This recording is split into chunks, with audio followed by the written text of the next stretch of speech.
It's podcast.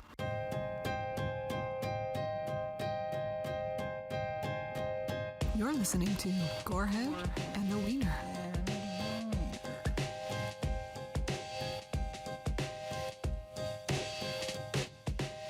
World's greatest sex pervert.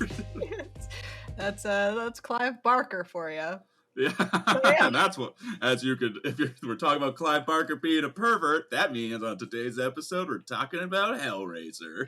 Hellraiser! Welcome everybody to the next Gorehead and the Wiener episode. This was the movie I was so afraid to get to. I was so excited for this. For you to watch you were this. stoked. Just to God, see what your brain would do after watching that. I was like scrolling through the commentary that we recorded and the amount of faces I made. There's many. It's a movie that goes places. It challenges you. Because when I was playing the movie, I made the window as small as I could, and I just sat in my chair, and I think for half the movie, I'm just sitting like this. Like, I'm trying not to cover my face. I'm like, I need to watch it. I'm probably just giggling like a schoolgirl, just like you're so delighted. Just like, I love this. She looks terrified. But yeah, to get into the meat of it. There's a lot of meat to get into. There's a lot of meat. We're talking about Hellraiser, and all of you probably know the premise of this show by now, but yeah, basically we're watching horror movies to try to get me better equipped to handle gore so that I can handle horror movies like a normal horror movie fan. Yeah. So here we go. We're just gonna talk about Hellraiser, and overall, these episodes are always full of spoilers. So I think today, I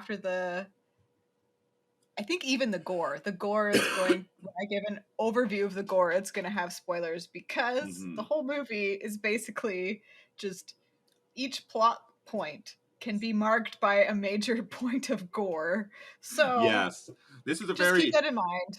Visually stimulating movie, and not in a normal visually stimulating sort of way. So even when we give away the plot, really watching it is necessary to fully experience the movie. And I will say it's a very unique horror movie compared to a lot of horror movies these days. It's not really like a type of horror movie that gets made very often, because it's like deals with a mix of horror / sexuality, which is something that doesn't happen a lot in horror, but when put together properly is very, very effective at making you extremely uncomfortable. So uncomfortable. Yeah, this movie deals with basically a lot of sadomasochism. So keep that in mind. It won't shock you to hear that Clive Barker was a frequenter of S&M clubs.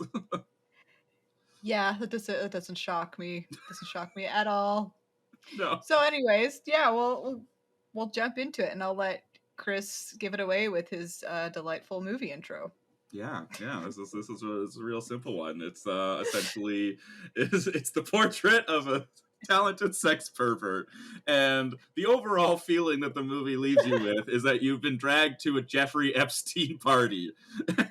You'll never be the same again.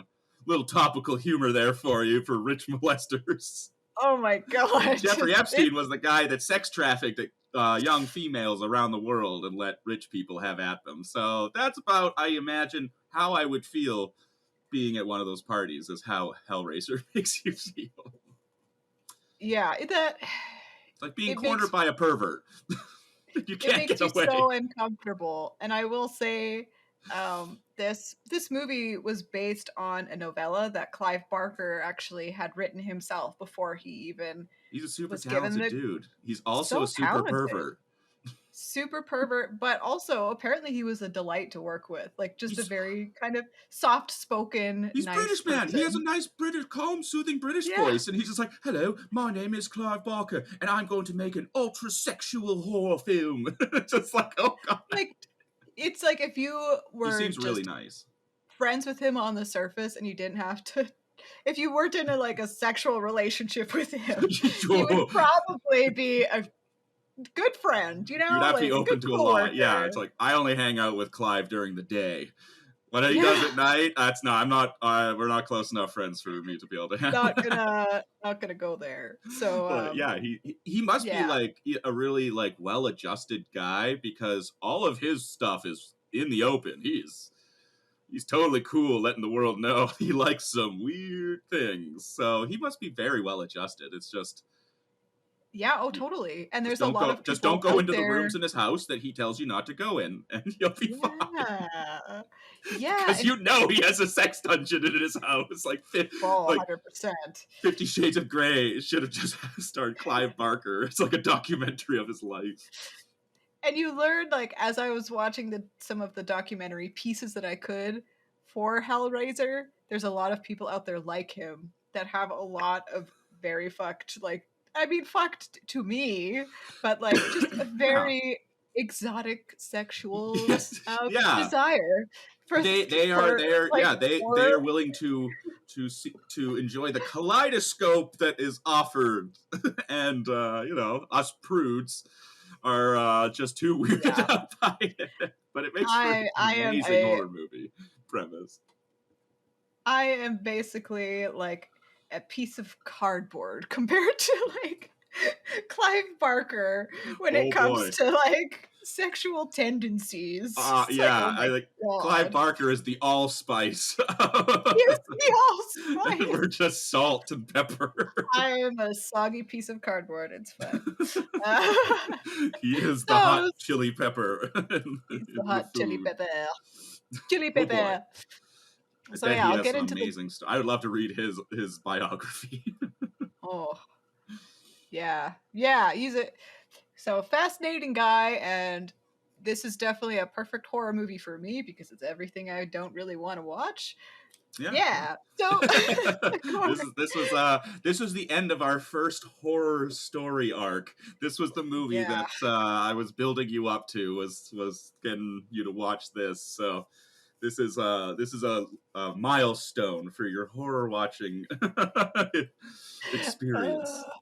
I didn't want to watch it, and I didn't want to research it. This was, everyone listening at home needs to know how hard this was for me.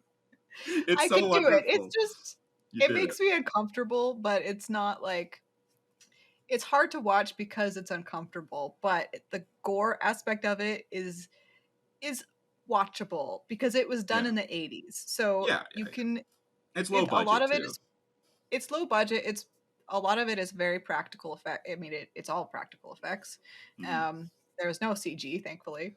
Maybe some because the 80s CG would not really work. Yeah. Maybe. But we'll get into the full Gore Wiener rating now. So now we're into 100% spoiler territory. And I gave it 3 out of 5 gory wieners. And just as a reminder, that basically means if there are 5 gory wieners in a room, only 3 of them could watch it in all of its entirety. And not bad for Hellraiser. Honestly, it's the same rating that I gave for The Fly. Because I was thinking I could give it a 2.5, but I was able to watch it. So I would say The Fly is that's an easy 3 out of 5. And Hellraiser is a difficult 3 out of 5. So it was this is at the lower end of a 3, and The Fly was at a higher end of a 3. That makes sense, because the gore itself in Hellraiser isn't anything that's too insane, but just the package together makes you feel uncomfortable in a way that not a lot of movies make you feel uncomfortable, which is why I love the movie so much, because it allows you to feel horribly uncomfortable in a safe space, because I don't want to see that. That's true, because I think with The Fly, I actually felt nauseous for days after watching The Fly. It was more of a disgust. That's what happens when you watch David Cronenberg. It's more of just a nauseating disgust the whole time. And with Hellraiser, it is just uncomfortable. You feel dirty watching it. That's kind of the feeling. Because the real horror is about how gross people can be, and just how like exactly. It's selfish not and like, disgusting they are. because it's more, it's not quite as visually disgusting. It is more of like a visceral disgusting, I guess you could say. So yeah, we'll get into the meat of it now for the gore. So I gave 2 points off. One of the point off was for the it's not quite the first scene, but there is a scene where a nail goes through the main dude's hand. Oh yes, Larry. His name is Larry. Yeah. Close up. Not. I think he is. I guess he's kind of the main character. There's he's two main characters. Like Frank and Larry are the main. Gozer and Larry. Gozer and Gozer. That's Julia. Oh, Julia. Oh, there we go. Anyway, so there's a nail that doesn't fully go through his hand, but it gives him a really good gash. And I actually just full on couldn't watch that scene because it's me when they close up show gore it with hands. Yeah. Me and hands. I have a hard time. And the second point off was there's some close up of nails or hooks, I guess, going through skin. Yeah. And so I could watch some of it, but it just kept happening. I was like, I can't. Pinhead's all about them hooks and chains. Yeah, there's a lot of hooks going into people, and it happens a lot in the movie, so you're bound to catch a glimpse of one or two. Especially and I did, because I saw it at the beginning, and it looked like a hook going through a ball sack. I think that's what I said. I was like, what was that? His ball sack? That was Clive Barker's intention. Yeah, because it was like super close up, and the skin was like very thin. And it's all about weird S&M pain for pleasure. So you know what? That could totally be a dude's ball sack getting hooked and torn to pieces. Yay. Clive Barker said in the original version of Pinhead, he had genital piercings. So, I was actually not far expecting there to be something like that in there, because I have accidentally seen a video clip of that happening to a person. On like on a tattoo shop show. They also did. They got their ball hooked. No. They had what was called a Prince Albert. Oh, where like a piercing goes through a penis. Yeah. Oh, yay! No. This episode's immediately rated R. Makes you talk about terrible things. What Hellraiser does to people. You can't talk about Hellraiser without sounding like a pervert. I know. Fun fact, in Vancouver, I used to live on a street called Prince Albert, and I always thought of the piercing. It's a wonderful reminder every day you come home. It's like, yes. Good old Prince Albert. Dick Pierce drives. Dick Pierce drive. So yeah, we that's the first part. Is the first gore is the skin pulling. Hooks. Because I only got into the 2 points I took off, which was the hand and the nail scene and the close-up of the skin pulling. So the very first scene that you see in the movie of the gore is this close-up of skin pulling with hooks, and then you see flesh and body remnants, general unrecognizable body gore. It's just kind of chunks, barbed wire and chunks of flesh, and you see like an ear stuck to and they kind of like nail. put a dude's face back kind of together, like there's pieces of his like face, and they kind of like put them back together. It's pretty. That looked a little cheesy. Well, originally they actually had to reshoot it because it looked too. It was too freaky, the original version, because they used real eyeballs and chunks of flesh and a tongue from a butcher shop, and it was actually the fat gross guy putting back together his like face with real chunks of flesh. So they ended up reshooting it with a fake prosthetic, and it's Pinhead doing it instead of the butterball guy. Okay, I'm glad they did that. So that could have looked way worse. Yeah, because I actually didn't mind. It didn't look bothersome to me. Because it looks super cheesy, but when it's abstract like that, it's just like random pieces of things. It's not a big deal, especially because it cuts to it. It's not like you don't see it all coming apart yet. No. That's for the end of it. Yeah. And then that's when we see the close-up of the hand, of the nail ripping through the hand. So kicks And off. then yeah, so that's the goriest part at the beginning. And then now the gore is, I wrote, resurrection of a skinless corpse. Yeah, that's about right. Old Frank. And good old Frank being resurrected. And you see like various, like the first scene of like some very interestingly shot stop motion, which we will talk about in a bit, of basically him being like gooped up back together into like this weird, he's like in a, he's like this weird crawling corpse thing, like he's barely even human at this point. And so slimy. you see like general people getting killed. Yeah, a lot of murder of 80s businessmen. Murders of 80s businessmen. You don't see too much. Like you see the first victim, Julia hits this guy in the face and his jaw like comes off a bit. That's right. Yeah, he gets that's probably the worst one. And then you see all the following victims. You don't really see too much. You see maybe like Frank's hand going into flesh. That's how he like sucks out their essence. Yeah. He's real big into doing that. Real big into the. Yeah, real big into grabbing. Grabbing. Yeah, he's a toucher. He's a toucher, all right. Toucher. Frank does not obey people's personal space. Let me tell you, he's just not a cool dude. That Frank. Nope. Jeez. And then we see Frank's general nastiness. Yeah, I was gonna say Frank's just generally disgusting the whole time. Yeah, that actor Frank's general nastiness, covered in shit the whole time. Yeah. Oh, that poor man. Yeah. He must have been through so much like makeup and just like. I hope he got paid okay. Oh my, probably not. The budget was only $1 million. So. Oh God. Yeah, and then we see Skinless Larry. Skinless Larry. Skinless Larry. And we see fake-skinned Frank. Fake-skinned Frank and Skinless Larry. Watch their stand-up comedy duo.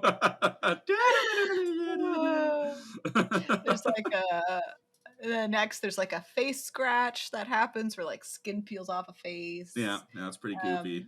Yeah, Frank's just holding it together. A dead maggot mouth guy. Dead maggot mouth guy. Yeah, all the corpses that she just hides in the cupboard in like the side room. And there's like one of them that just like falls over and all of these maggots come out of his mouth. He just surprised. Yeah, he like pops out of the cupboard. He's like, hello.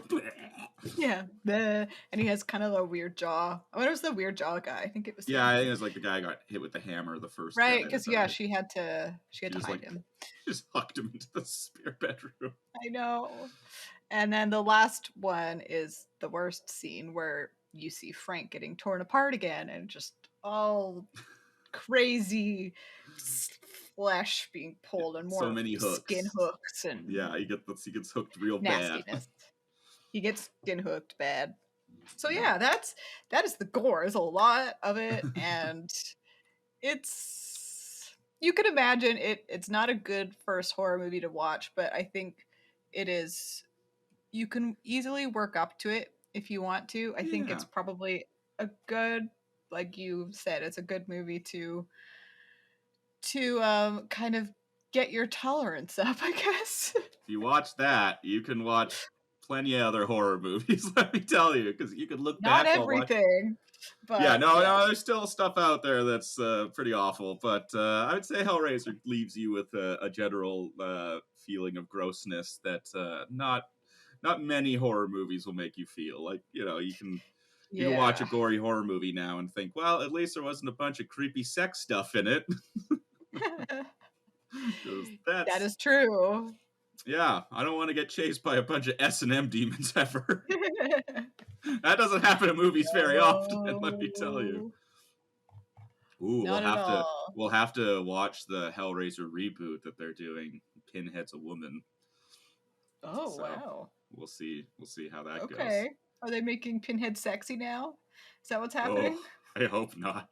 I don't want to see a sexy Pinhead. That sounds very upsetting. I just picture a lot of body piercings. I don't want to see whatever's going on underneath his leather jacket. Oh my god, yeah, because it's like his nipples. The nipples alone. Yeah, like he's just walking around with nipples ripped off his chest, just hanging out. Just nasty. Like just and like that's I think what really makes you feel uncomfortable is like as you look at the Cenobites more, just seeing how they're made and like what they've done to themselves is just so uncomfortable. Yeah. Like they're just standing there and they're so unnerving because like the fat one's just playing with his own guts and like licking his lips. It's just like looking at this young woman. You're like, oh, ew! I don't want him to be looking at her anymore, please. Yeah, it's so uncomfortable. They're all pretty nasty. So they all got some stuff going on. Yeah, we'll get into the Cenobites, like all of the detail about them. I couldn't find too much, but I'm sure you know more about them than I do. I found some interesting facts about their origins. Oh, good. Okay, that'll be good. Spoiler, they're creepy. Of course they are. It's like, oh, spoiler, they're very wholesome the way they came to be. Leave It to Beaver was his greatest inspiration. Leave It to Beaver. Okay, so we'll get into, I'll try to keep it as brief as possible, but the detailed summary did break a little bit, so. Yeah. Not as much as The Fly, because that one went on a lot. It's essentially a haunted house movie, you know, it takes place all within this house, and it's kind of getting haunted, but instead of a ghost, it's haunted by a pervert. Exactly. So I'll introduce the characters. There's Frank Cotton, who's you see him at the very beginning, and he is buying a puzzle. my words. He is buying a puzzle box from an otherworldly pleasure dealer. Pleasure dealer? I don't want to go to a store ever where a guy's called a pleasure dealer. You stay away from me. I am never shaking your hand. That's what he's described as a pleasure dealer, because Frank has. You learn later that he's grown tired of like the worldly pleasures. He wanted to experience something more extreme, so he seeked out this person that is supposedly selling this box that can basically summon things that can give him pleasures unknown to mankind. It's like a cautionary tale of being a nymphomaniac.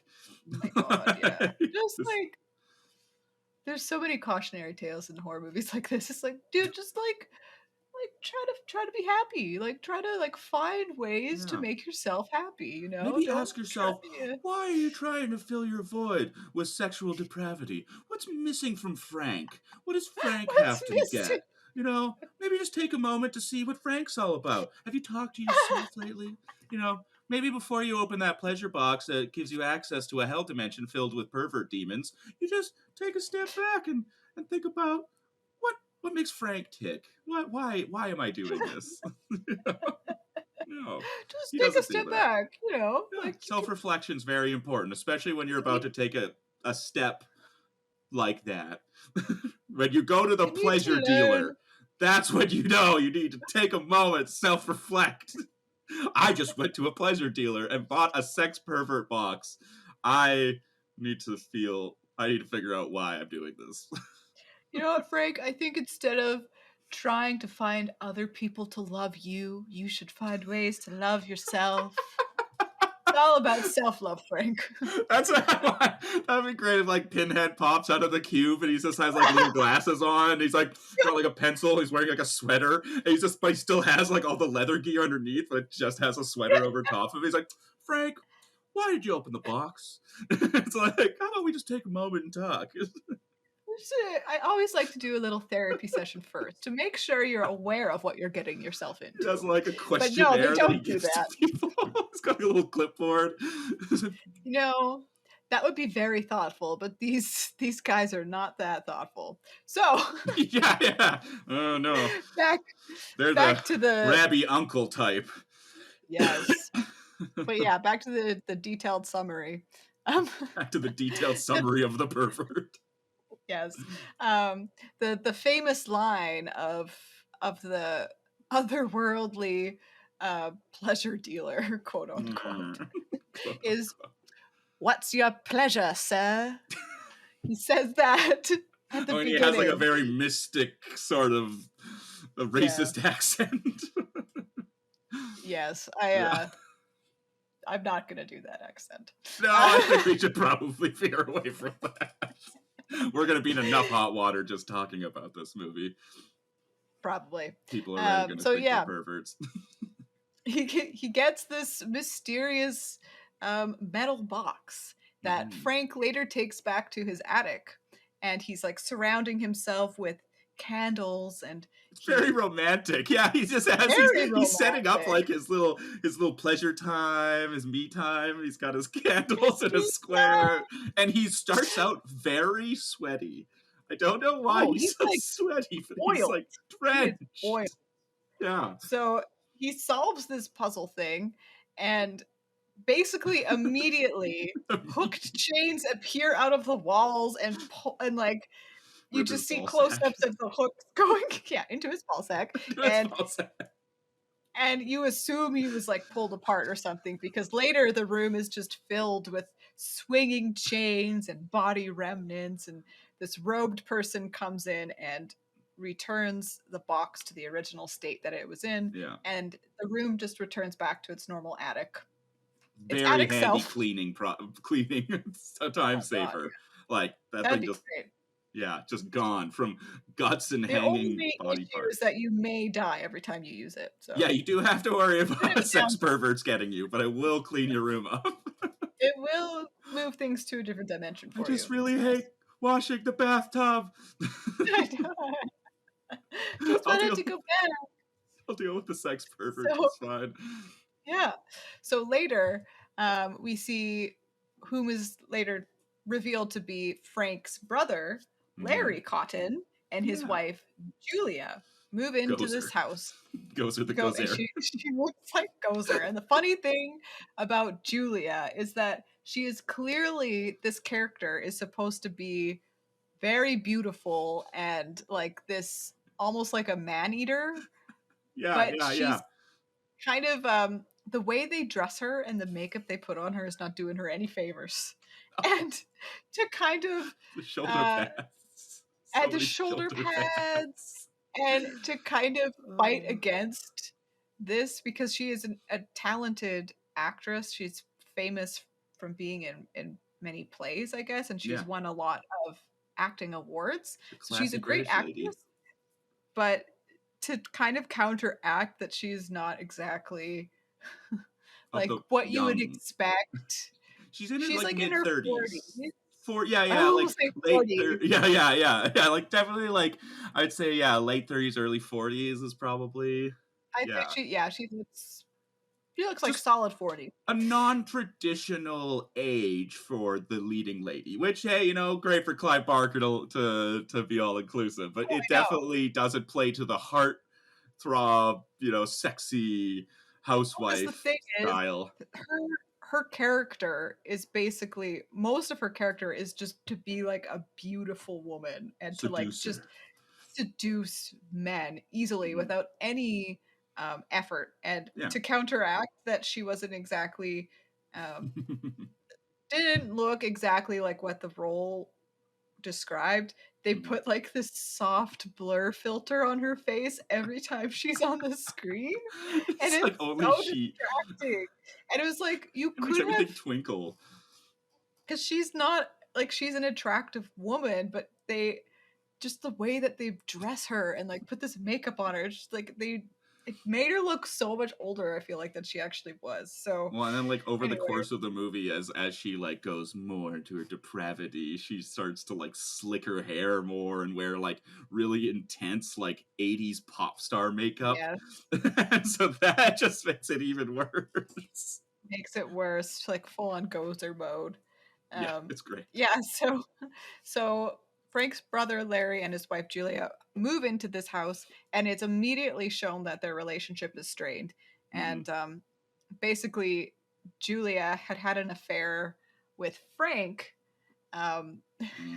Larry's brother Creepy, before they creepy had lip gotten married. finger touching affair. Yeah, like just like it was supposed to be like a very sensual affair, and she's clearly like still fantasizing about Frank, and it's like getting more and more like the fantasies are just becoming more often, like more frequent as they've moved into this house, and it's like she can't concentrate, and clearly Just like Larry is clearly very in love with her, and he seems very naive, and but Julia is just kind of like she's just aloof. She's not there. She's not a fan of their teenage daughter, whom her name's Kirsty, and she doesn't actually live with them, but she visits frequently.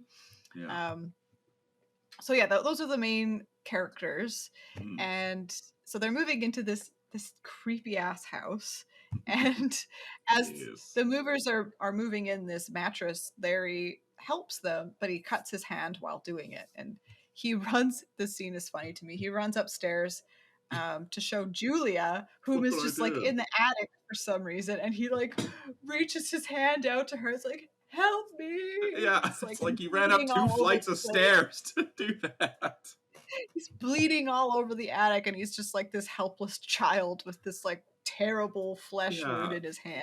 Like, so they rush off to the hospital, but after they leave, we see the blood soaking into the floorboards, and that is the catalyst for the first major stop motion gore scene of the movie, which is Frank's resurrection. Wonderful. It is that is actually a pretty cool scene to watch, where you just see this like blood soaking in, and then this like goop stuff like coming out of the floorboards, and like this like weird skeletal thing. Board. Yeah. It's like resurrecting, slowly rebuilding himself, which is it's done very well for the 80s, and like what they had pretty good for the 80s. So later, Julia discovers Frank, whom is the weird thing that came out of the floorboards. And Frank's still very confident for being like a stumpy goop monster too. He's like super confident, and he's just like somehow convinces Julia that he's Frank with like just barely saying anything, and he's like, blood. I need blood. She really signs on board quickly for this plan. Immediately, but it is established that she has been fantasizing about him nonstop. She's a sex and is weirdo. just, like, clearly obsessed with Frank, and so she's like, okay. And Frank treats her like shit constantly too. Like he pulls a knife on her when they have sex. Like he threatens to cut her. And then I don't understand her obsession with Frank. Frank seems like an asshole. And then they just keep sucking on each other's fingers. Oh yeah, like the weird, nasty skeleton fingers. Stop sucking on goofy fingers. It's through this through this like discussion later where basically Julia's had to like seduce men and bring them back, and that's how Frank basically consumes them and regains their life force, and eventually Frank tells Julia what happened with that puzzle box, and so we as the audience learn exactly what happened, and it cuts back to that scene, and it kind of shows a little bit more where it's like that scene where that when Frank is explaining what happened to him, that is the very first shot that they filmed. It's actually a camera test, and they only filmed it once because the actor who played Frank had to immediately throw up after filming it because they dumped a bunch of blood on him, and I guess like the spinning and like all the grossness around him just made him throw up from just everything combined. I can't imagine. They shot that first? That was the very first thing they shot, was Frank getting blood dumped on him in his sex dungeon filled with body parts. Oh, that's disgusting. That was the first thing they did. He explains exactly what the box did, and he was saying how for me. It's supposed to be basically like this box that provides endless pleasure, but it basically just they tore him apart, and they gave him an experience that was like beyond anything anyone could ever describe. It was just like, but Frank seems kind of into it too. He seemed kind of into it, but it basically also took him to another dimension. He's lost like his worldly body, so this is the only way. Yeah. It traps you in their dimension. So like the only way he can escape is to be rebuilt this way. Mm-hmm. Yeah. So weird. With the like hope of them running off together and like leaving Larry behind, Julia's like, okay, I will continue to get more bodies for you. Yeah, no problem. And so this is why it's kind of strange that Julia, like, because Julia's appearance in the movie is important, because normally it's not something. It feels weird to say like, oh, this woman isn't attractive enough to play this role, but because her role is like seducing men, and that men just fall for her instantly to the point where they'll like just go up to a creepy attic with her and fuck her for, Yeah. She's supposed to be like this insane beauty, and but it is good that the guys she seduces are just like schlubby, like middle-aged, balding dudes. So it's believable that the guys she's picking up would do that. Yeah, they are at least like these sort of schlubby dudes. So after many men have been lured back to the house due to Julia's charm, Frank is nearly done with his transformation, and smoking Kirstie, cigarettes, wearing shirts covered in goop. Actually, that's a similarity to The Fly. Both of the main men wear goopy shirts. They wear goopy shirts. So at this point, Kirstie has spotted Julia sneaking another man into the house. And so she follows her up to the attic, interrupting Frank's latest feeding. Frank attacks Kirstie. Yeah, this is where it gets touchy. This is the gross part, because Frank basically is like sexually attracted to Kirstie. Bad uncle touch. Bad uncle touch. And Kirstie finds this, like, I guess the heaviest object in the room, which happens to be the box, the puzzle box. And as she's holding it, it's like, okay, Frank clearly wants this thing. I don't know why. So I'm just going to toss it out the window. And that's how she escapes. Just by tossing it out the window, she runs out. Frank freaks out. Frank freaks out, and Kirstie grabs the puzzle box and runs off with it, but eventually collapses because she's still pretty injured by Frank trying to get at her. That's the only part I don't quite understand. She just kind of like loses consciousness. I guess it's just a lot to process. It is explained a little bit better in the book, but they didn't display it properly in the movie, because I'll go over it more in depth later, but in the book she is still injured by Frank, because he does actually get her and like scratches her chest and stuff, and so it takes a lot for her to not faint in that moment because of she's losing blood, but she escapes and then faints later. So that's what happens in the book. I don't think she's really injured. They don't show that. She just kind of faints, but it's fine. That also would make a lot more sense as to why the doctors would keep her locked in her room if they thought that was maybe self-harm or something, because that also doesn't make a lot of sense as to why the doctors are like, you have to stay imprisoned in this room and you can't phone anybody who's like your family. It's like, that's not how was a little weird. Hospitals work. If you're just a normal person that like passed out on the sidewalk, you're not treated like a criminal. But that makes more sense if she actually had wounds and they look like a person naked or something.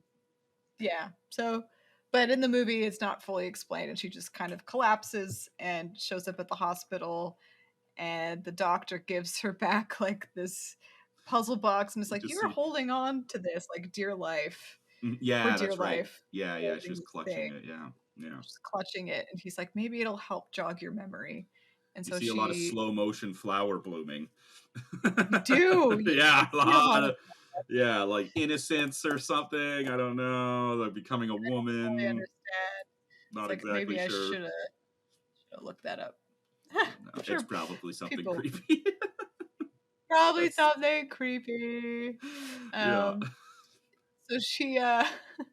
she is just sort of tinkering around with this box and accidentally summons the engineer, which is another Cenobite thing. That's the name of that weird thing in the hallway.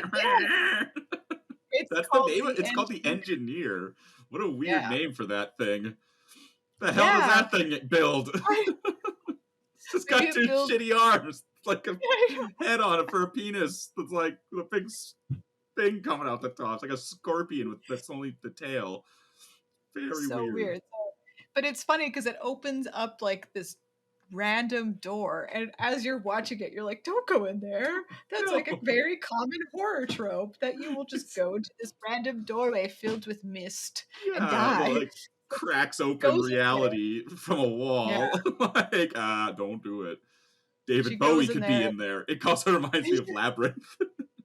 Oh yeah, it does actually. So she goes in there and she's like, what is this? And then all of a sudden you just see like this monster thing chasing after her in this hallway, and it takes up the whole hallway basically, and it's just like it's the angriest puppet. Angry giant puppet. And she barely escapes, and as she gets back into the room, the other Cenobites appear. Yes. So you see Pinhead and Chatterer and Butterball, and I forget the lady's name. Creepy woman. Creepy lady. And basically they want to take her back to their dimension with them because she's basically summoned them with you this open the box. You gonna... That's what it does. Doesn't matter time. It's just like a bunch of globes and lights coming out of it. And it's like a mobile party.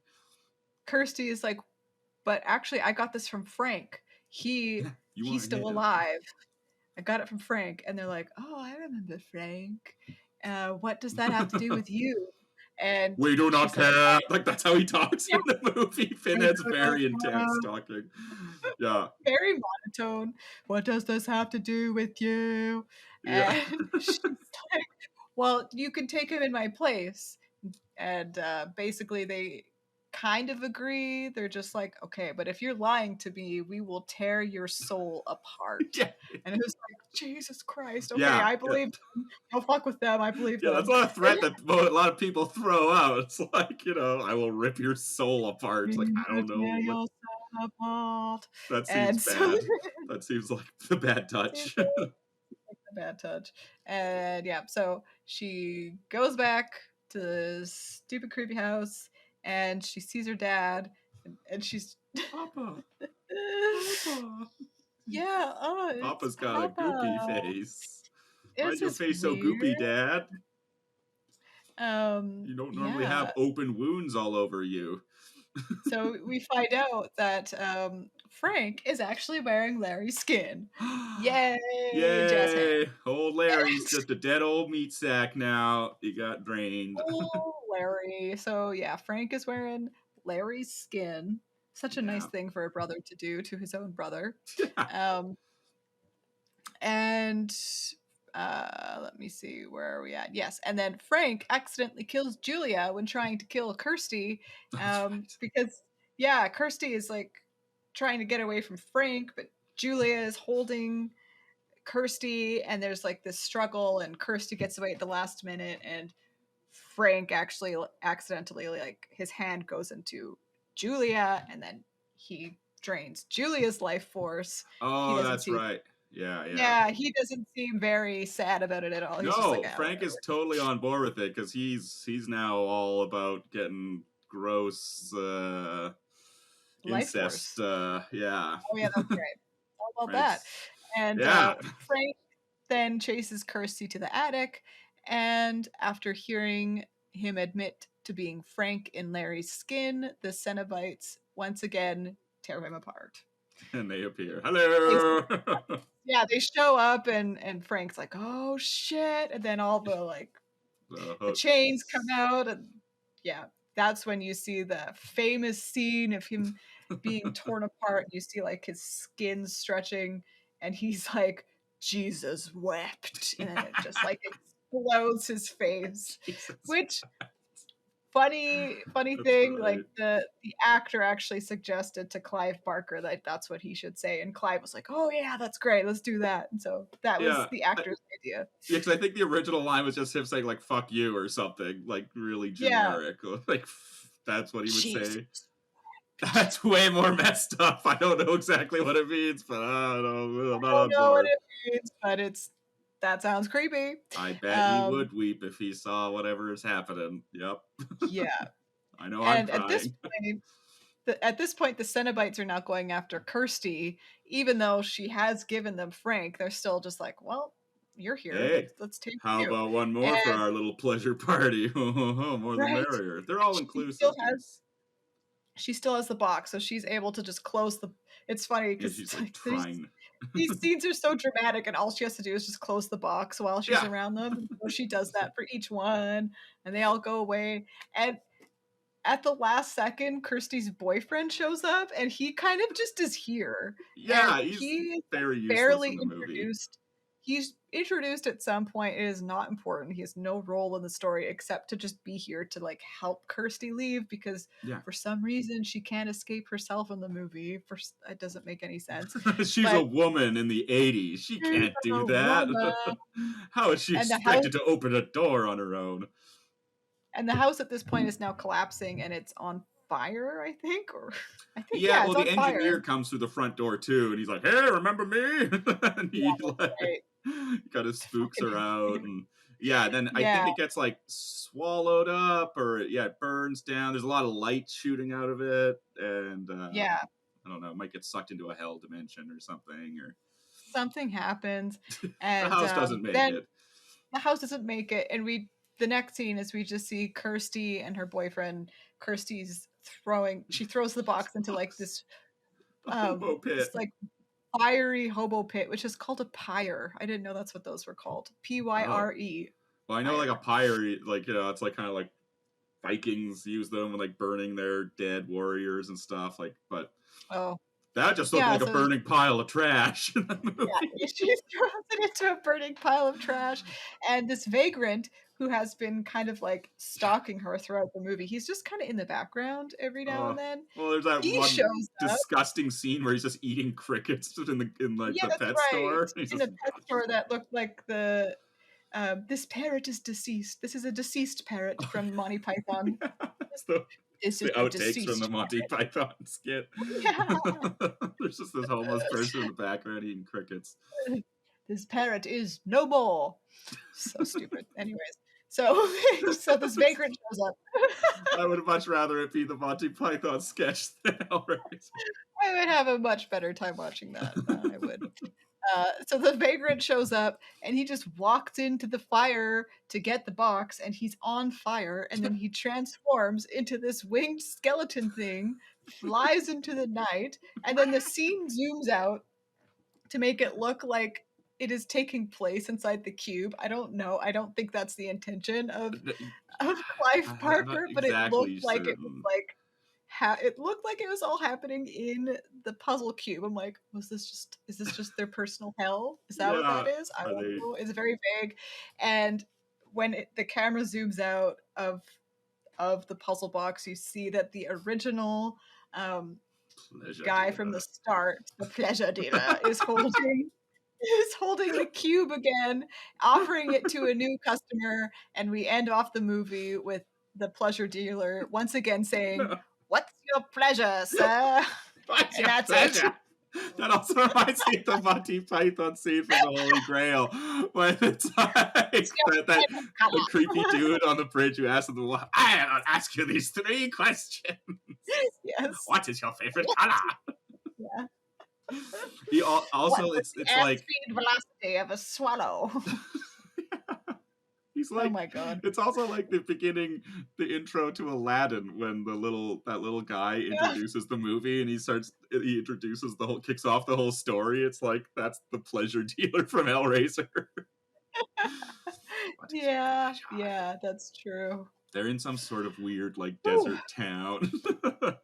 Yeah, a weird desert town. Like, that's where he got this box, and then all of a sudden he's just in his attic. That's why it was like, in like very somewhere in suburban America. Because it was very jarring to me. I didn't understand it. I couldn't follow it at first because I thought he was just in a creepy room in that same desert town. So then when you see his brother moving into a new house, you don't immediately understand it's the same house. Yeah, so like that wasn't introduced very well. And also explain that, why he moves into a house that is.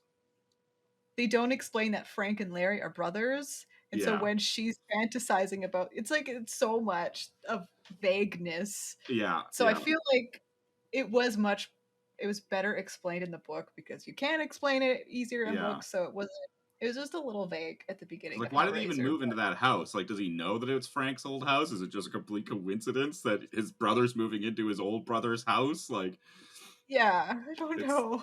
It's odd. Yeah, they don't really explain that. Like, he's like, oh, I got a great deal because my brother Frank disappeared, and now I can live in this shitty house filled with maggots and cockroaches. Funny because there's like a casual conversation in the book where it's like, Julia's like, well, what if Frank comes back to the house and the husband is just like, oh, I mean, like it's fine, we'll just buy him out, it's no big deal.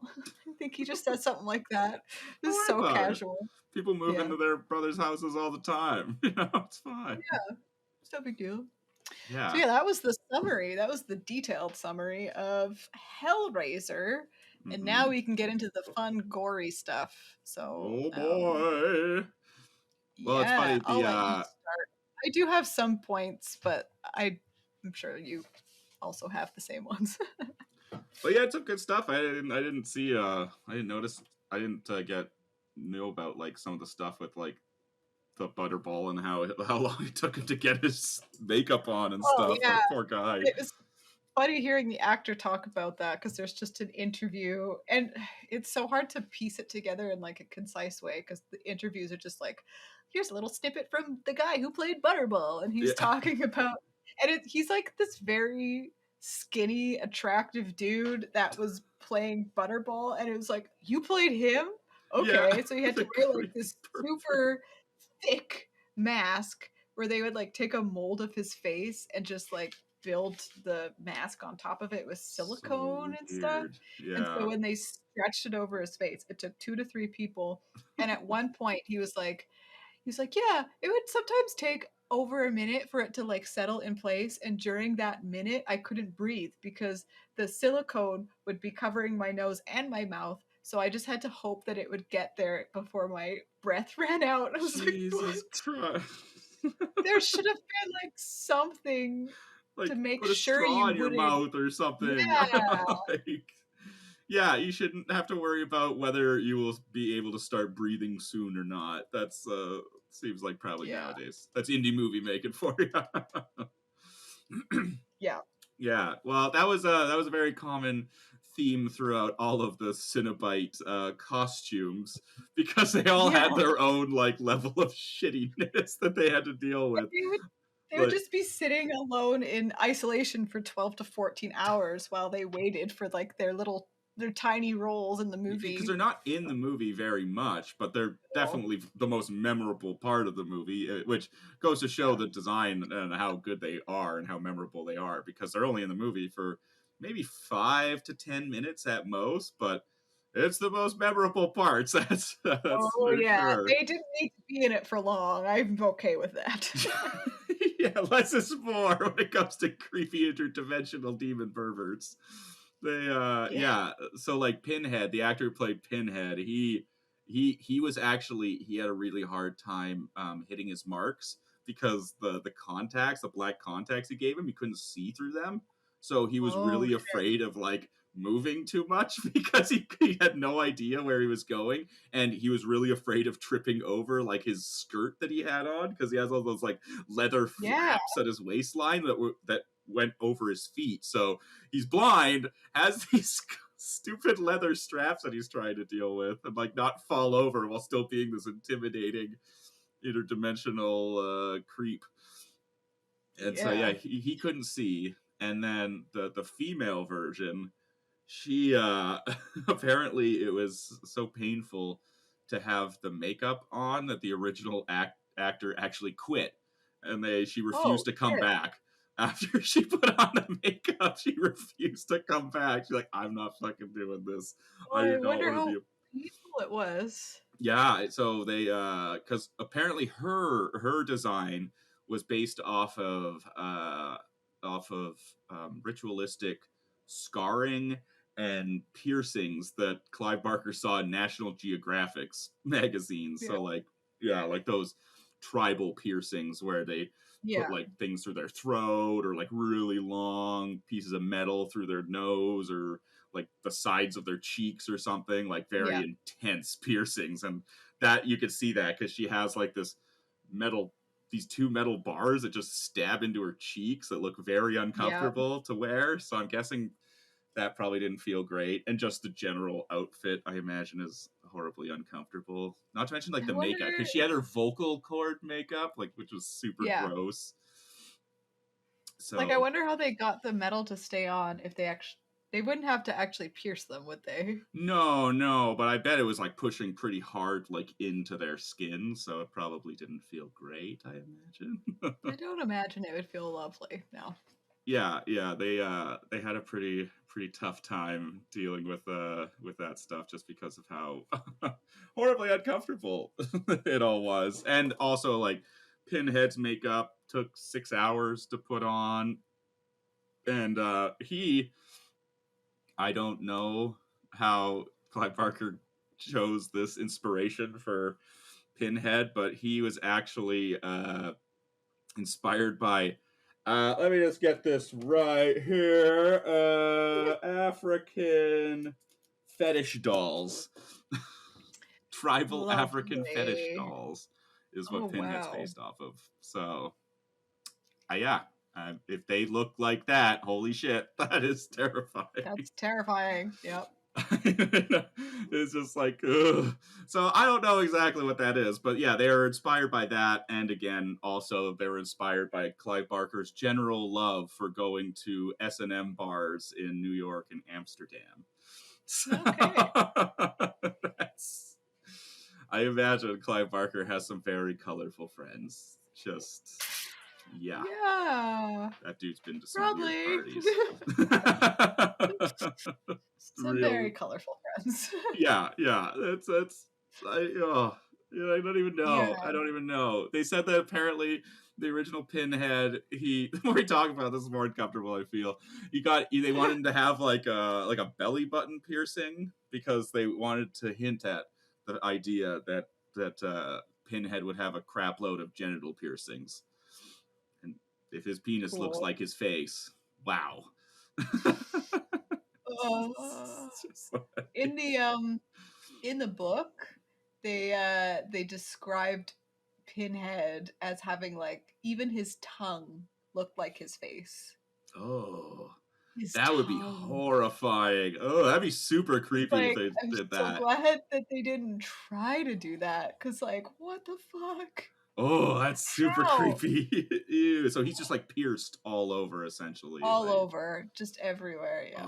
Yeah, apparently, maybe not surprisingly, this movie had a hard time getting past the MPAA. I wonder why. Rating board. General, I think of it as like general intense gore, I guess was the term they used. And so apparently they actually changed the transformation scene that happens to Frank at the beginning when I don't know what it was originally, but apparently it was too hardcore for people to see. So they had to actually change that.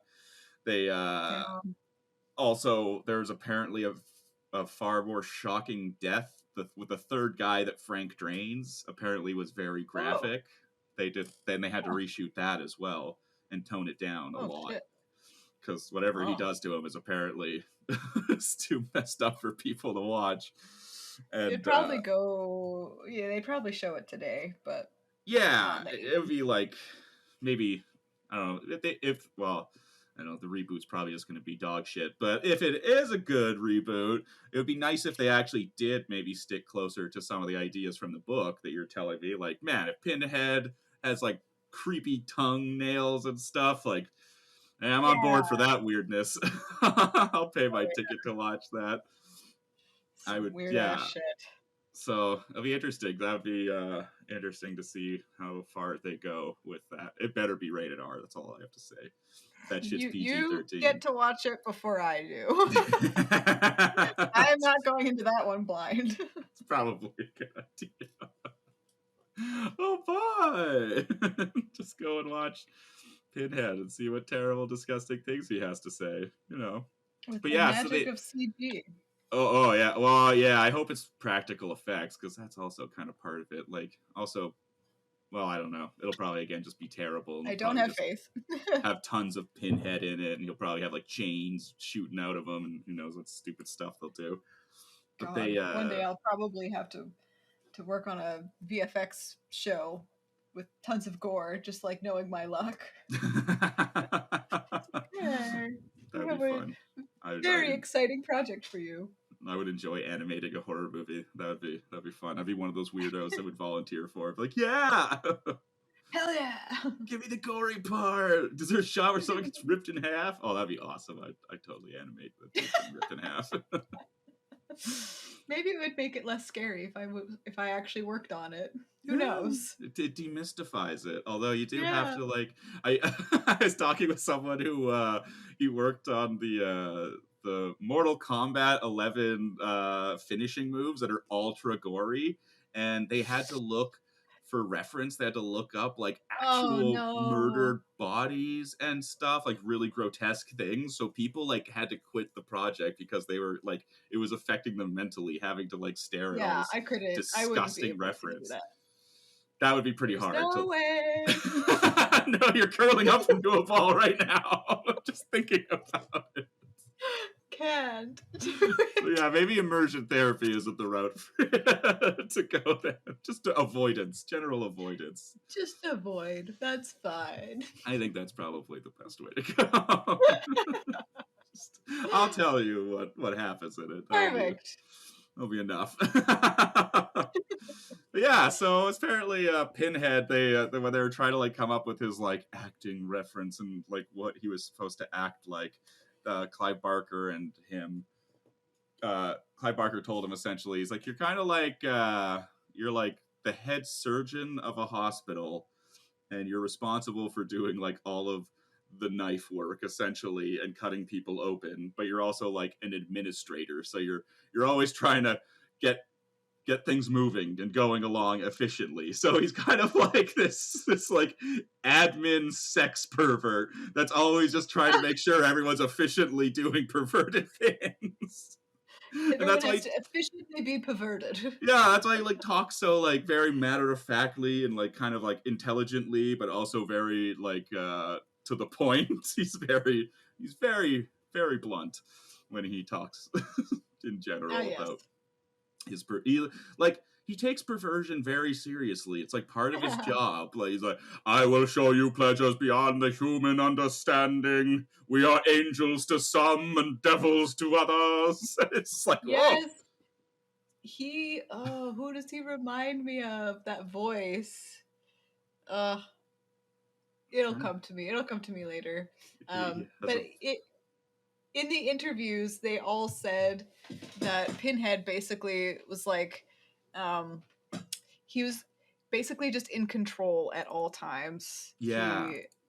That's sort of like why he seemed menacing, is because you just will never win a fight against him because he's always in control, and he's sort of got this authoritative calmness about him.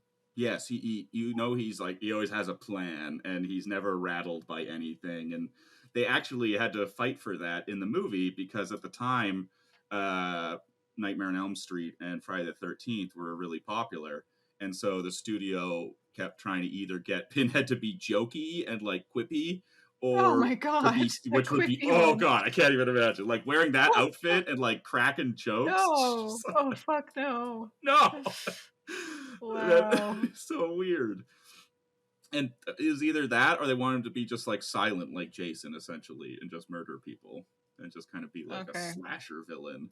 But then he told him essentially, he's like, well, you know, the reason why Silence of the Lambs is scary is because Hannibal Lecter is like so intelligent with his evil, and that's why he is, everyone finds it very intimidating, because it is intimidating to have an intelligent villain, like someone who is very aware of what they're doing. They're not just like driven by an emotion or trauma or something. It's like, no, this dude, his job is very important to him, and he loves being a pervert and tearing people apart with chains. That's his shtick. So it gets him up in the morning. He loves being a pervert. He takes it very seriously. Everyone has to have a hobby. Well, and everyone's got to have a thing. Yeah. What's your thing? Yeah, Pinhead My right thing after the sound T-Rex. effects. Yeah, my thing sound effects. My thing is sadomasochism. My thing is tying people up and tearing apart their souls. Since he's just standing in the hallway of a kid's elementary school. My name is Pinhead. That is a reference to like a very 90s ad in Canada, if anyone is wondering. PSA, that is deep cutting it. Deep cutting it. Anyways. Deep Canadian cut. My thing sound effect. That was my favorite. Oh yeah. My thing sound effect. And then there's a kid that his thing is magic. If you go on YouTube, they've hooked it up where they put like they put the T-Rex from Jurassic Park over top of the kid's sound effect. So it's like it's so great. I love it. Just, look it up on YouTube, everybody. Just T-Rex sound effects kid. Canadian PSA. Yeah. You'll find it. It's a chuckle. That kid got beat up a lot, I bet. Oh, poor guy. Yeah. So speaking of poor guys, Pinhead was also just a poor guy once upon a time in his backstory. He was just a normal dude who, I guess, happened to find the box at some point in time, and he essentially, I don't know, just really excelled in there and became the head of the Cenobites. And he is like, they said that, they said that like it's like really torture. He's really tortured because he's eternally aware that he used to be a human, and he understands that he used to have normal human emotions and he used to have humanity. And part of Pinhead is always mourning the loss of his own humanity. So he actually is like emotionless. He is unable to feel any emotions anymore because his humanity is gone. So essentially, no matter what he does, he can't feel anything. He's just like stone, essentially, and that's why he is the way he is. That's why he doesn't give a shit about much or anything. Yeah, that makes sense. So that's why he is the way he is. Poor little Pinhead. Just wanted to be a normal boy again. Once a very nice man. Probably not very nice, but at least a man. He was once a human man with emotion. Capable of full emotional range before he became a S&M pervert. Interdimensional S&M pervert, as you do. But that was about all I could find about Pinhead. And you got some good stuff about Frank. I couldn't find anything on the skeleton scene, actually. I don't know if you want to go over that, because I couldn't find any of it. Sure. Yeah, so it was hard to find, it's shockingly hard to find stuff about this movie, even though it's such like a cult classic at this point, because I think you kind of would have to have the Blu-ray disc and have the special features that are included on there. So what I could find is just little bits and pieces, but the Frank skeleton scene when he comes out from the floorboards, they basically they had a separate rig for sort of each moment. So they had a separate rig for the floorboards to move, like they jiggled a little bit at the start, and there's a separate rig that just pumped out like this super thick viscous goop. And the goop, it's always the goop. And there's another rig for the blood. They actually pumped blood through the floorboards and then they shot it in reverse, so it looked like it was getting sucked in. And that was the whole brain skeleton building scenes, those were all shot in reverse, which I thought was kind of cool. I immediately recognized the blood shot or the blood scene being shot in reverse, because it's like there's no way they could have done it otherwise, but it looked really good. And the brain skeleton building scene was really cool because they actually built all of these props so that they could be melted. So it actually started out like they would have like this brain that was kind of waxy, and they actually just burnt it and it melted, and that was shot in reverse, so it looked like it was being there's like a lot built of from under the floorboards coming up, but it was actually it just being melted into the floorboards. And it was the same thing when you see there's like this little rig of Frank, of like this very rudimentary skeleton. They had him like set up and all goopy, and they basically just destroyed it. And Yeah. that was also shot in reverse, where so it just made it look like it was like pulling itself up by its arms, but it was actually just like breaking, and they had Oh, to that's reverse interesting. it. Yeah. Yeah. It's like that worked out well. You guys are lucky. Yeah, that's interesting. They like reverse footage. It's like I'm definitely noticing that more and more watching like all the special features Yeah. about how much reverse footage is used and how good of a trick it is essentially Yeah. if you do it right. Because And, that's apparently how in like Friday the 13th movies, like or any like horror movie where someone gets stabbed with a knife really hard, it's generally reverse footage where they start with the knife poking into somebody and then they just pull it out really yeah. fast and then reverse it so it looks like they're getting stabbed. Oh, that's cool. Huh, Yeah. didn't know that. Yeah. So that was most of what I found on the stop motion ish part. Well, the stop also to add to the stop motion, the end of the movie, I guess, is was famously kind of like considered. Painful. I guess like they well the very end with the demon, the hobo guy, when he lights on fire and turns into like a big Oh, that skeleton part. thing Okay. and flies away. Uh, people kind of like always bug Clive Barker because they said it looked shitty, and he's like, "Yeah, well, we ran out of money at that point, so that whole sequence is actually hand animated by Clive Barker and some Greek guy." He Oh my never said god, his name. He really? said over the course of a weekend, Clive Barker and this Greek guy that he knew hand animated the whole scene. And he's quoted saying that he's like, I'm actually quite happy with how it turned out, considering the amount of alcohol that we were consuming over that weekend. So they both got wasted and then animated this goofy skeleton demon at the end of the movie just in a Hey, that's weekend. honestly, for someone that is Not not an bad. animator, I'm very impressed. Like, Yeah, like I'm I like, mean, wow, Clive it does Barker's look a little very janky. talented. Like he wrote He's it, just directed it, talented. like he drew all the concept, he fucking animated it. Jesus. That dude did a lot Wow. for that movie. He really A made sure lot. that got made. Good for him. That's why the new one will Um, probably suck, and probably why every it's sequel has been probably garbage. lacking all passion because Yeah. this is a passion project by Clive Yes. Barker, 100%. Yeah.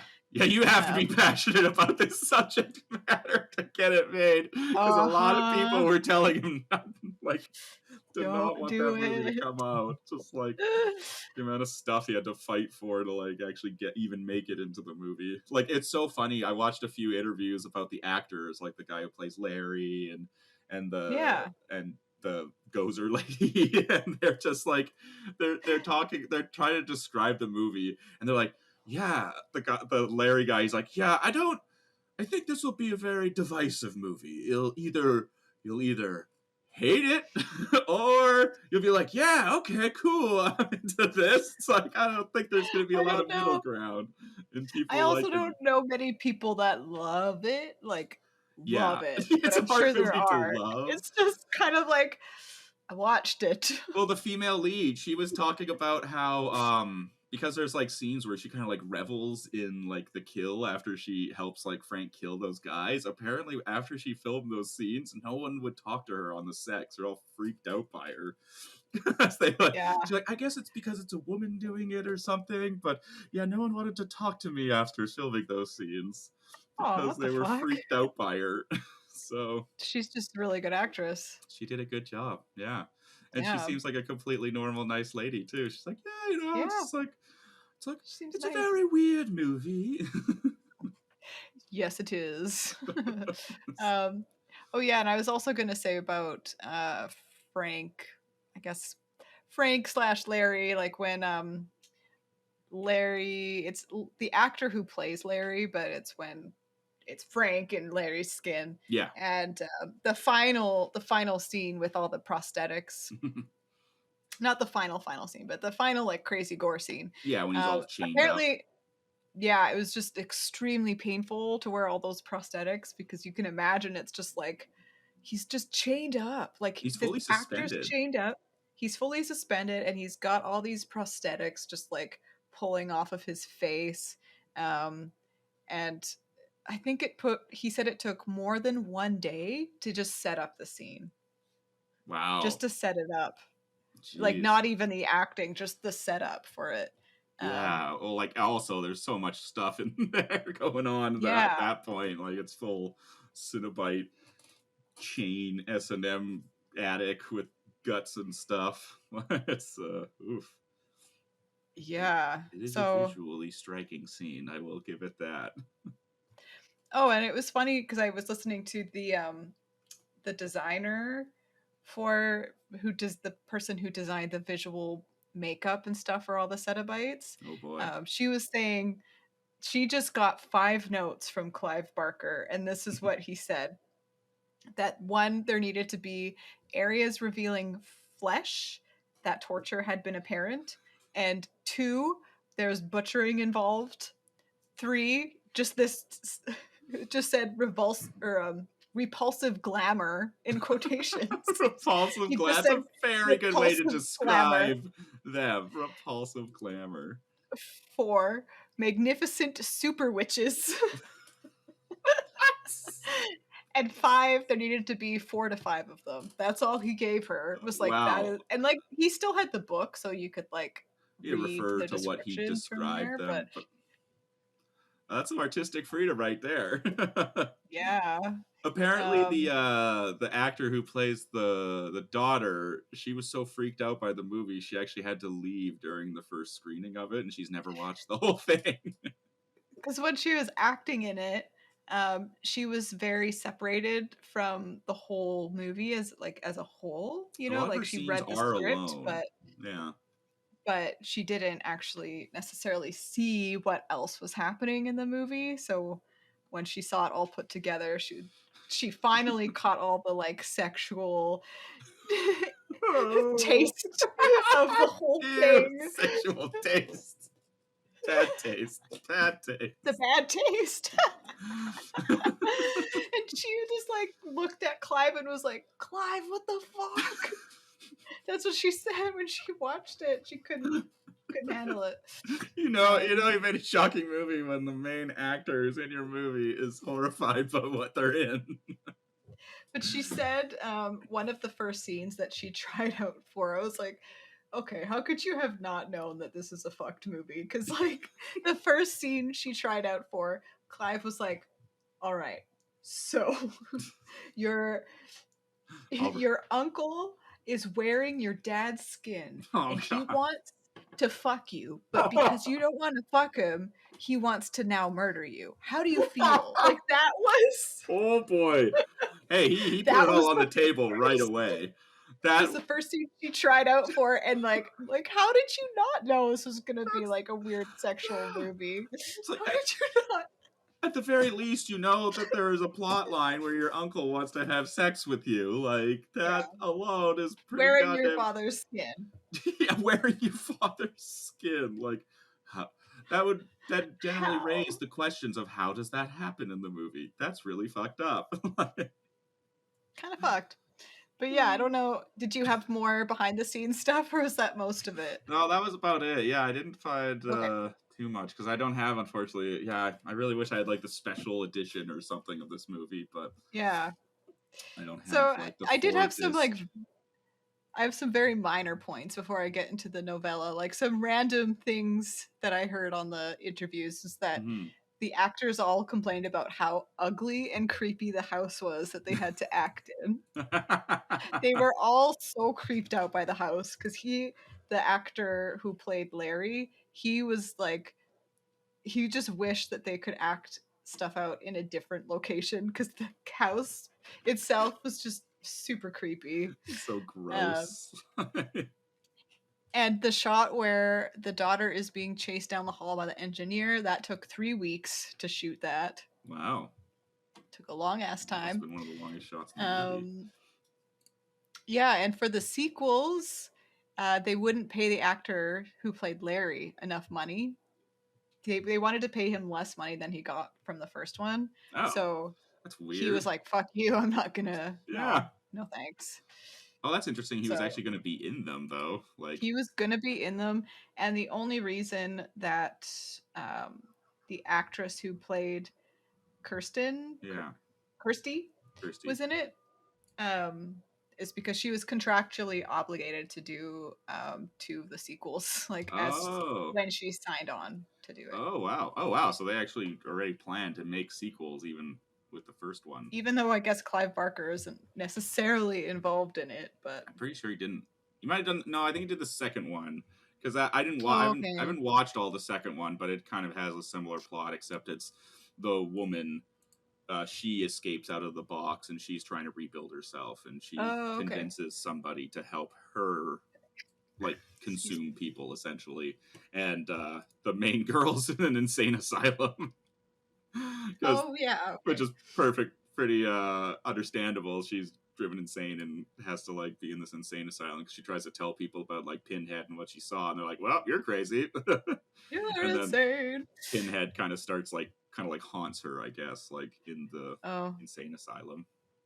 And then I just kind of stopped watching it. That's cool. Yeah. And I have seen the third one or the fourth one of the sequels that wasn't very good. Okay. Yeah. I mean, I wasn't overly inspired to watch this movie in the first place. So, so you may not be driven to watch the sequel. I'm not driven to watch any of the other ones. I'm kind of curious about their backstories. Like, I would like to know more about how they came to be these weird Cenobite creatures. Which, fun fact, they are actually, because in the movie, they sort of are mistakenly described at the beginning as like demons, or from hell, but they're just travelers from another dimension. It's like people can interpret it as hell, I guess, but it's just and it is sort of like explained later in the movie that they're just from another dimension. But when I was researching this movie, some people just kind of kept describing them as demons. But they're not. They're not. They used to be human. They're traveling perverts. Demons. They're traveling perverts. I think, we've already said that a few times, but I can get into the novella now because the it's funny that my role in a lot of these Gorehead and the Wiener episodes is like I will research the non-gore things and just listen to the audiobook.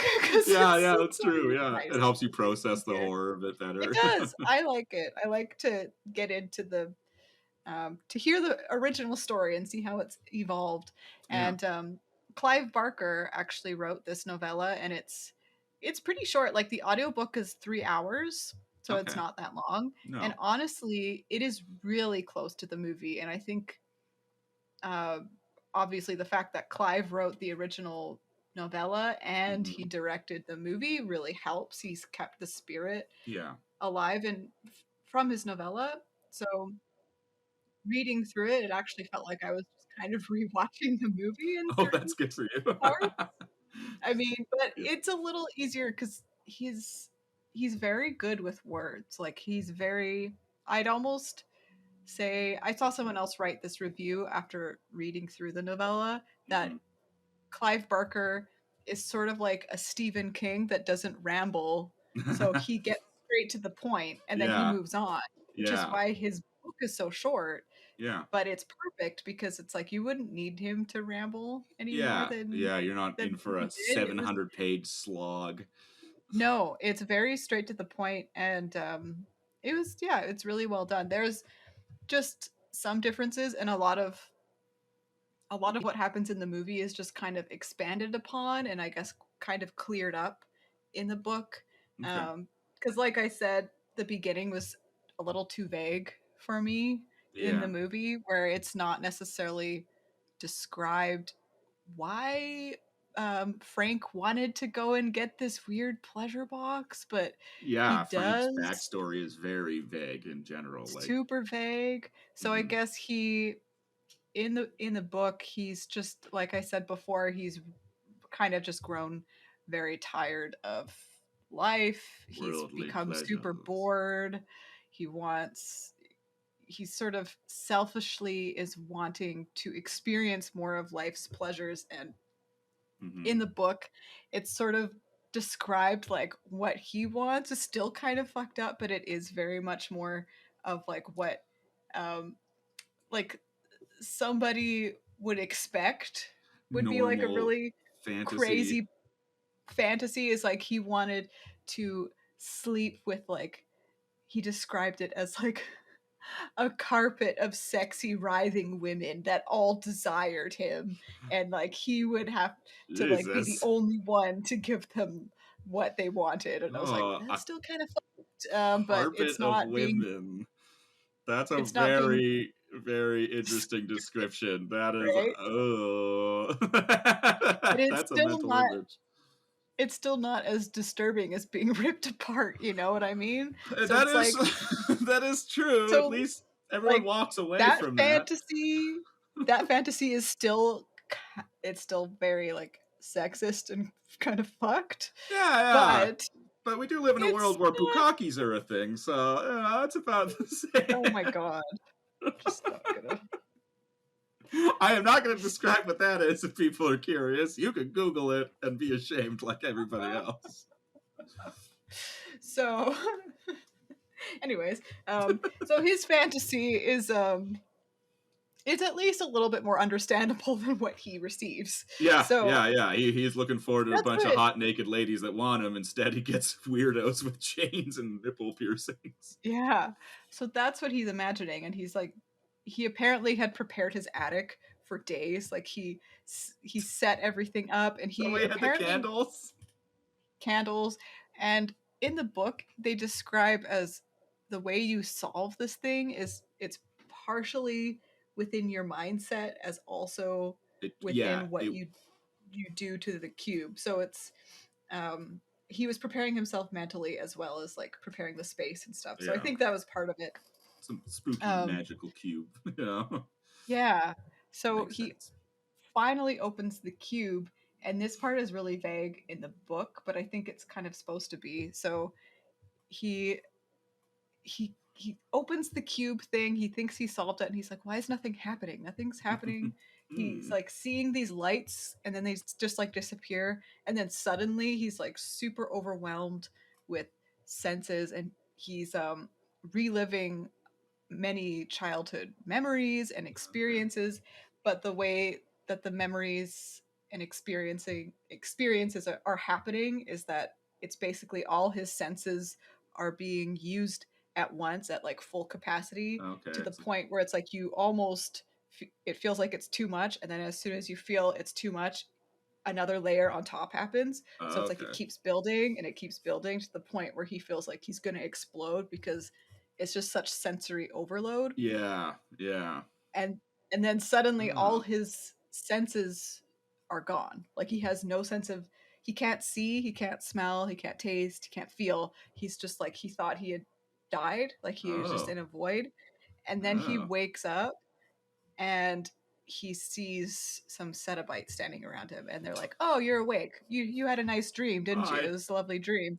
And so that was just a dream that he had. It was like, that was the first experience. It was like just this dream, just a dream. And he wakes up, and that's kind of, and then that's kind of where the book stops describing that moment. Is after the dream, he wakes up and the Cenobites start doing some fun shit, doing their business. Oh, Jesus. Yeah. And yes, it's delightful. That's wonderful. Hello.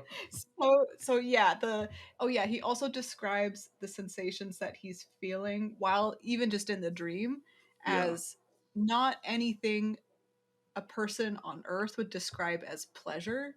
Yeah. But it was, he's like, he could see maybe someone else describing it as pleasure if they had never been to Earth. It's like kind of weird. It's like overwhelming that it's just very intense. So it's almost like the moment it stops, it's pleasurable, but it's really, I guess that's like, S&M stuff where it's like, that sounds kind of what S&M would be, but that's cool. I guess that's probably pretty close.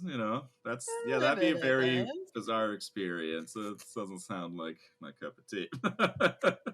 Doesn't sound like a thing that I want to do. Pretty good. So the other difference in the book is that Larry in the movie, his name is Rory in the book. Oh, okay. He's Rory. Interesting And change.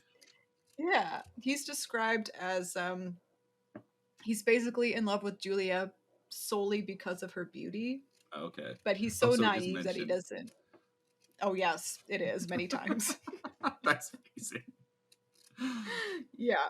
So, but he's sort of like naively in love with her, kind of like in lust with her, but Yeah, not yeah. fully being able to recognize that it's not love, Yeah, you know? yeah. And his daughter, Kirsty, she can recognize it. It's like she obviously knew her dad when he was in love with um, her His mom. yeah. So it's like that, you know, it's a different type of love. Um, and she sort of recognizes Julia as just kind of this vapid, beautiful woman who doesn't really give a shit about her father. She's just Yeah. kind of there. She's obviously not in love with him, but she is one of the most beautiful women she's ever seen. And she can just, she's like described, Julia is described as like this ethereal beauty that it looks like she does everything almost effortlessly, like very Yeah. graceful. Yeah. And Julia herself is just clearly still obsessed with Frank, and she's like in this still like this mindset. I think halfway through the book, she realizes that she's clearly just in love with Frank. She always has been, Yeah. and Yeah. she can't stop lusting over the experiences they had in the past. Yes. And Kirsty is um, mostly just innocent and loves her father dearly. That's kind of her character, and she sort of becomes stronger near the end of the book. It's not like she necessarily goes through an arc because she doesn't change. She just sort of realizes her own strength. Yeah, she kind of has to muster up the courage not to get sucked into a hell dimension. Yeah. Yeah, there's not too many differences throughout the middle of the book. Yeah. After that reprieve. But that part was very, very, very similar. There's one minor difference where the father sort of Rory recognizes that there's a bit of a change in Julia, and this is right after she discovers that Frank is in the attic. Oh, okay. Yeah. So she goes through like it's funny because she goes through like a visual change where Rory is like, she's not looking very good. Like she looks like she's ill. Like there's something wrong with her, and she's acting really weird. And so he asks Kirsty to go to the house and just sort of ask her what's going on, if there's anything wrong, as if like maybe Julia would trust her more for some reason. But it's very obvious that Julia kind of hates Kirsty in the book. So Kirsty goes to the door and knocks on the door, and Julia opens it, and she's apparently just like covered in sweat, and it looks like she had just had sex with someone. And she can see Kirsty can see that there's like another man's coat on the coat rack behind her. And so that's when she kind of is like, oh shit, there's something going on. She's clearly having an affair. And it's sort of like in Kirsty's mind, the reason why she looks like off is because she's just having an affair with someone, so she's just always like flushed or something. I don't know. She's just always sweaty. You're having an affair, aren't you? You're looking pretty sweaty these days. Yeah, and it's like very obvious that Julia's not Kirsty's biggest fan. She's just like, no, there's nothing wrong. You should go home now. And she slams the door in her face. I was like, wow, she's a real bitch in this book. You're like, that's really gonna make her go away when you slam your door in someone's face. It's like, yep, well, she seems fine. Yeah. Oh, and they explain in the book why Frank covers himself in bandages. Okay. Because he did that in the movie, right? He was. Yeah. I think near the beginning he's covered in bandages, and then because in the book he's in so much pain because once he gets to a certain point of development, Oh, he gets like his his feeling nerve back. endings come back, and so he can feel everything happening. So he's just like, he needs to protect his nerves from the Okay, yeah, ground. that makes sense. Yeah. Yeah, because he looks pretty messed up. It's throughout the movie, he's pretty messed up looking. Yeah. He's got So yeah, when Kirsty comes back to the house, she goes back to the house to kind of investigate more and get more proof before she goes to her father to tell him that, you know, his wife is cheating on him. And then that's kind of when the develops. gross Frank scenes happen. Oh yeah, and Frank like attacks her, and she ends up in the Frank attacks hospital. her, and she gets cuts on her and ends up in the hospital, and that makes a little more sense. Yeah. And oh yeah, the ending is a little bit different. So after all of that stuff happens, Julia's kind of had her life force sucked out, and what else happens? Oh yeah, after Frank has been pulled apart, the Cenobites actually don't go after Julia because they have Frank. Okay. So they're they like, actually honor they the just agreement. kind of, they actually honor the agreement. But and Kirsty doesn't have a boyfriend in the book, which I'm like, thank God, it's not necessary. Such a useless character in it. So useless. It was probably added in by like an executive. I was gonna say, I bet it was like a studio note. Like, well, she can't just be a single female. Like, you know, how? Oh my God, this is the '80s. Women have to be with a man. Oh my God. How is she supposed to get anything done by herself? She's just a woman. So yeah, as she's escaping this house, because it is sort of collapsing a little bit. Okay. The house just generally collapses anyways. It's like, yeah. I think it collapsed. I can't remember anymore. But she hears a voice, and it sounds like Julia going like, "Kirsty, help me!" And she goes into the room, and she's wearing a wedding dress, and Julia's wearing a wedding dress, like lying on the bed, and she's hearing this voice, but it's not coming from Kirsty's, or it's not coming from Julia's head. It's coming from her hands, and in her hands is the puzzle box. Okay. So, and then it's like she's clearly like trapped in this puzzle box thing, but then she hears another voice come from the puzzle box, and it was like, I am the engineer. That's a big stupid thing. Yeah, I am the engineer. And then it starts like glowing and like bursting with like flames of this solar essence, and she runs out. And then I think that's when, that's when the house is on fire. It's like okay, that makes sense. Yeah, the box. And she's watching. I am the engineer. She's watching this house be engulfed in flames, and she realizes there's this figure behind her, and he gives her the puzzle box and leave, and that's the end of the book. Just he gives her the puzzle box?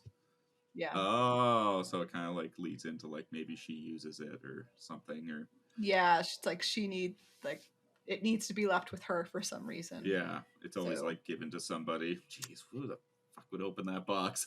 Right? I am not doing anything. I'm like, as soon as that guy left, and fucking throw it away. I'm like, I'm not keeping this thing. Like, it just burnt my house down, and it's filled with creepy things. I don't want to be a part of it. Very creepy. I don't want to be a part of the creepy. Don't want to be a part of it. And that ends this chapter of Hellraiser. Another notch in your horror movie belt. I did it. I didn't fail it. Right? You got through it. That's all that matters. You just have to watch it and get that mental trauma just layering in, just like in the book, you know? Just when you think there's like, you've seen the worst thing that you could possibly handle watching, you just add that extra layer.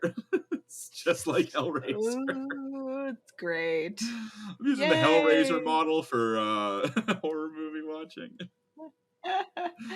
Did it? Oh my God. You got through that was surprisingly fast. Much faster than The Fly. Holy crap, that was yeah. Technical But there's a lot of technical stuff that went on into the building of that. That was definitely Hellraisers. Again, it's more of like a experience than necessarily anything that you like talk about, just like plot wise, because the plot It itself is an experiential movie. yeah, you just kind of have to sit down and watch it to really understand why it kind of why it's a freaky movie. Because yeah, if you just watch the gory bits, it wouldn't necessarily be that freaky. Like it definitely looks different from horror movies of the time for sure. Yeah. Some of the gore in it is just, I think that's probably why it's effective as well, is because it's just kind of off-putting. You like, you're used to seeing like Freddy do stupid over the top cartoony kills, or Jason who just stabs a bunch of teenagers in the woods, and then you got Pinhead who's has his, you know, little traveling compadre of perverts that go around like talking about really weird shit, and they come out of a box and they like tear you to pieces but tell you that it's really pleasurable, and it just like don't trust them. Yeah, it just leaves you with like this layer of filth on yourself, just like you have a shower. It is gross. Yeah. So that wraps it up, I guess. Yeah, if you wanna feel like you just walked into an S&M nightclub, watch Hellraiser. Yay! Yeah, and don't trust pleasure dealers. Stay away from the pleasure dealers. Stay away from the pleasure dealers, and you will be good. That's how I'll leave it. It's the best lesson you can take away from Hellraiser. Say no to pleasure dealers. Say no to pleasure dealers. Okay? Bye, everybody. Bye. All right, podcast's over.